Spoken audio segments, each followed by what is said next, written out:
প্রায় বছরখানেক বাদে ছোট পিসির বাড়িতে এলাম, আর এসে দেখো বসে গেছি খেতে, কারণ পিসি বেশ অনেক কিছু রান্না করেছে। যেমন ধরো করলা ভাজা, পটল ভাজা, বরবটি আলু ভাজা, আছে স্যালাড, টক ডাল, ট্যাংরা মাছ দিয়ে ফুলকপি আলুর তরকারি, আর আছে চিংড়ি মাছের মালাইকারি। আর ও হচ্ছে মিমি, আমার ছোট পিসির ননদের মেয়ে।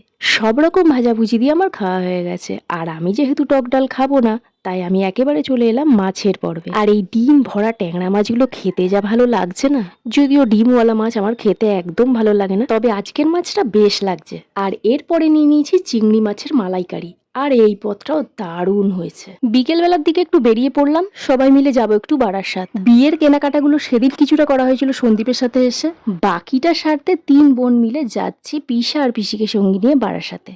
এখন চলে এসেছি একটা সোনার দোকানে, বোনের বিয়ের জন্য একটা শাখা বাঁধানো তৈরি করছে পিসি, আর তারই আজ মাপ দিতে এসেছি। আর এরপর চলে এসেছি শ্রী লেদার্সে, যার জন্য এখানে আসা তার তো মোটে পছন্দ হচ্ছে না, তাই তারটা বাদ দিয়ে বাকিদের কয়েকটা জুতো কিনে আমরা বেরিয়ে আসলাম আর একটা দোকানে। আর এখানের কালেকশন দেখে আমার আর কিছু বলার নেই। এরপর বাড়ি ফেরার পথে দাঁড়িয়ে পড়েছিলাম ফুচকা খেতে, আর অনেকদিন বাদে এভাবে সবাই মিলে একসঙ্গে দাঁড়িয়ে ফুচকা খাচ্ছি। তবে অনেকদিন বাদে হলেও বেশি ফুচকা খাওয়া যাবে না, কারণ বাড়িতে আমাদের জন্য অপেক্ষা করছে বিরিয়ানি। অনেকদিন ধরেই মধ্যমগ্রামের ডিবাপি বিরিয়ানিটা খাওয়ার ইচ্ছা ছিল, কিন্তু এবারে আর সেটা হলো না। এটা মিমো নিয়ে এসেছে উজ্জ্বলদার বিরিয়ানি। মিমো হচ্ছে মিমির দাদা। মিমোকে আর দেখাতে পারলাম না, তার কারণ কখন যে ও ফুরুত করে আসছে আর কখন পালিয়ে যাচ্ছে সেটা আর বুঝতেই পারছি না।